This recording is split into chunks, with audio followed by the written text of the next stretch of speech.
гişүүд энэ өдрийн мэнд хүргье.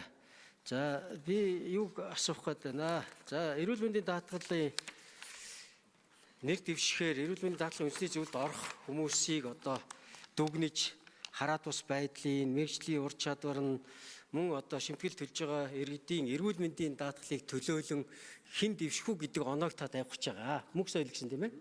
За багш мэргэжилтэй байна. За багш мэргэжилтэй 2015 оноос хойш ажиллаж байгаа юм байна. Би бас яг Батэрдэн гишүүнтэй адилхан асуулт тавих гэж байна. Та өөрийгөө энэ одоо эрүүл мэндийн даатгалын үндэсний зөвлөлд орох ёстой хүмүүсийг үнэлэх боломжтой гэдэг яагаад өөрийнхөө нэрийг дэвшүүлсэн бэ? Нэг дахь асуулт. Хоёр дахь асуулт нь ерөн эрүүл мэндийн даатгалын үндэсний зөвлөлд та ямар хүн байх ёстой вэ гэж ерөн хардаг бай. Хоёр дахь асуулт. За гурав дахь нь манай одоо эрүүл мэндийн салбарын хамгийн одоо цөм санхүүжилтийг олгох ёстой байгууллага нь одоо энэ эрүүл мэндийн даатгалын сан байгаа. Өнөөдөр байж байгаа байдал нь 360 гаруй тэрбум төгрөгийн өрөнд орчихсон. Төлбөрөө төлж чадахгүй. Эрүүл мэндийн даатгалын хуулиа зөрчөөд зарчим гаргаад, журам гаргаад тааз тогтоогоод байгаа. Энэ асуудлыг нь юу гэж боддгийг. Тэгээ би бас таны мэргэжил болохоор хамгийн нөгөө даатгалд хамрагддаг мэргэжил нь баггүй. Гэхдээ хүүхэд бол шүд орж байгаа л доо. Илүү хувийн тусламж үйлчилгээ энэ шүдний тусламж үйлчилгээ илүү хөгжсөн. Өнөөдөр шүдний тусламж үйлчилгээ ямар мундаг хөгжөөд байгааг бид бүгд харж байна. Дэлхийд даяар одоо имплантыг хамгийн боломжийн үнээр Монгол улстай хийж чадж байгаа. Бас л салбартаа бол одоо энэ шүдний салбар бол үнэхээр одоо сайн хөгжиж байгаа. За үүнтэй холбоотой бас ерөн шүдний салбараа одоо би зөв шүдийн ярьж байгаа шүү. Эрүүл нүрийн яриаггүй шүү. Шүдний салбараа бусад тусламж үйлчилгээтэй та юу ч харьцуулж төсөөлж боддог вэ? Хөгжлийн ямар төвшөнд явж байгаа гэж боддог вэ? Энэ тал дээр бас нэг тайлбар хэлээч. За тэгээд дөрөв дэх асуулт бол яагаад би заавал энийг дүгнэх ёстой гэж та өөрийгөө дүгнсэн бэ? Гэсэн нэг дүгнэлтийг хариулт нь хэлээд өгөх үү? За гишүүний асуултанд хариулна уу? 5 дугаар микрофон нэмэлт минуттай нэмсэн хүн зүйтэй хаа. За баярлалаа. За баярлалаа. Та бүхэнд энэ өдрийн мэндийг хүргэе. Намайг Мөнх соёл гэдэг. За яагаад энэ нэр дэвшигчийг одоо хөндлөнгөөс үнэлэх шинжээчээр томилогдох ёстой вэ тийм ээ гэдэг үндэслэлийг хэлээчээ гэсэн. За тэгэхээр миний хувьд бол 2011 онд эрүүл мэндийн шинжилгээ ухааны үндэсний их сургуулийг нүүр амны их хэмжмийн мэргэжлэр төгссөн. За түүнээс хойш бол ерөн байнгын судлаачийн одоо байр сууриас суурь судалгаанаар бол ажилласан байгаа. За тэгээ 22 онд бол тарих судлалын чиглэлээр докторийн зэрэг хамгаалаад үргэлжлүүлээд одоо ашуустаа багшаар ажиллаж байгаа. За тэгээд ерөнхий одоо агуулгаараа харахаар зэрэг би бол энэ эрүүл мэндийн даатгалтай одоо сантай холбоотой бол ажил бол ерөн хийж байгаагүй. Гэхдээ одооноос эхлүүлээд бол миний сонирхож байгаа чиглэл бол насжилт байгаа. За тэгээд насжилт нийгмийн эрүүл мэндийн одоо асуудлууд байгаа. Тийм учраас бол би өөрийгөө энэ нэг шинэ салбарт сориод үзье гэсэн одоо бодолтойгоор бол орж ирсэн байгаа. За хоёрдугаарт нь болохоор ямар хүн энэ эрүүл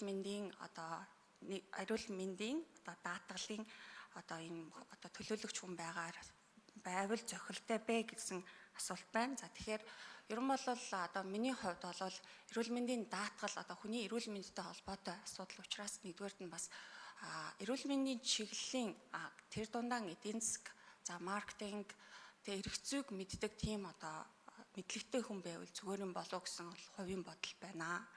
За хоёрдугаарт нь шүдний салбар гэж байгаа. Үнэхээр одоо шүдний салбар бол одоо хөрөнгө оруулалтын хувьд бол нэлээд дээгүүр ордог. За гэхдээ энэ нь бол дандаа хувийн байдлаар байдаг. Одоо улсад болвол яг эрүүл мэндийн даатгалаас бол хүүхдүүдийн одоо шүдний асуудал дээр нэлээд их төвлөрч байгаа. Тэгэхээр энэ бол бас зөв. Гэхдээ мэдээж хүүхэд гэлтгүй ерөн бол шүд эрүүл бол бие эрүүл гэж үг байдаг. Энэ бол яг үнэхээр одоо суурийг аваад үзвэл маш үнэн үг. Тэгэхээр хүнд бол ингээд 28-аас 32 шүд байгаад ингээд тэгвэл үүнийгээ бид нар хүүхдээсээ бага наснаасаа эхлүүлээд эрүүл байлгах нь хувь хүний үүрэгч гэсэндээ эрүүл мэндийн даатгалч гэсэн үн дээр бас анхаарч өгөх нь цаашдаа бас илүү анхаарч өгөх нь зүйтэй болов гэж харж байна. За дөрөвдүгээр асуулт бол ерөнхийдөө нэгдүгээр асуултыг тодтогч өгөөд би яагаад заавал энд байх ёстой вэ гэж асуусан. Тэгэхээр ер нь бол миний хувьд одоо залуу хүний хувьд хамгийн анх удаа бол энд танхимд орж ирж ийм одоо зүйлтэй бол тулгарч үзэх гэж байна. Тийм болохоор энэ бол миний хувьд маш том туршлага болох юм болов уу гэж бодож байна. За баярлалаа. За тодруулаад Чимбүрэн гишүүн. За мөнх соёлоо энэ их чухал зүйл ахгүй. Нийт одоо төрөөс болон иргэдээс хоригдлогдсон мөнгийг эрүүл мэндийн тусламж үйлчилгээнд зарцуулах гэж байгаа. Түүнийг захиран зарцуулах эрхийг эдэлдэг үндэсний зөвлөлийн гишүүдийг томилоход таны одоо үндсэн дүн нэлээд чухал оролт оролцсон. Тэгэхээр энд бол санаа бодлыг чинь сонслоо бас тийм бодол чинь зөв биш санагдаж байна надад. Бага нөөц боломжийг эмнэлгийн тусламж үйлчилгээнд ялангуяа одоо энэ хязгаарлагдмал нөөцийг яаж энэ хязгааргүй их хүслийг биелүүлэхэд бид эрэм дарамт нь юуг оруулах ёстой юм? Тэрийг төлөөлж яагаад иргэдийн оролцоо байх ёстой юм? Тийм ээ?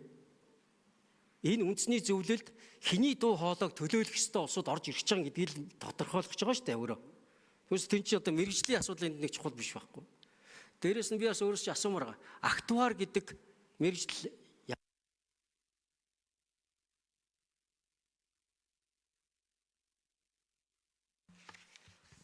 За 5 дугаар микрофоныг өгнө. Юуны эрүүл даатгалын тухай хуулийн 17 дугаар бүлэг дээр яг энэ 15 дугаар бүлэг дээр яг энэ актуар гэдэг үг гарч ирж илээ. Тэгээд би бол яг тодорхой олол тайлбарлаж тавьж чадахгүй байна.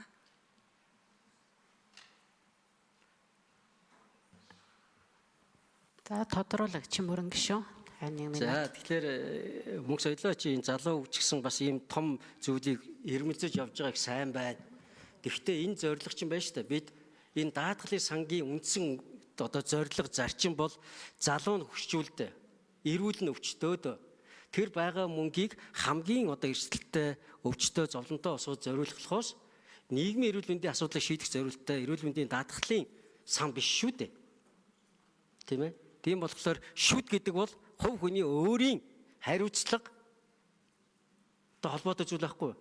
Түүнээс бусад шалтгаанаар өвчин тусаад үхгээд амь нас нь тэнцэж байгаа үед бид аль болохоор л нөгөө даатгалын сангаас туслахыг зорих хэрэгтэй байхгүй. Тийм учраас шүд нэх ороогүй. Актуар гэдэг бол математикчлал, програмчлал тэгээ санхүү эдийн засагт хуйлдуулсан даатгалын тогтолцоо эрсдлийг тооцдог ийм мэрэгжил шүү дээ. Тэгэхээр ийм мэрэгжил манай эрүүл мэндийн даатгалд байхгүй учраас өнөөдөр бид гасар их мөнгөний дутагдлыг орчихсон.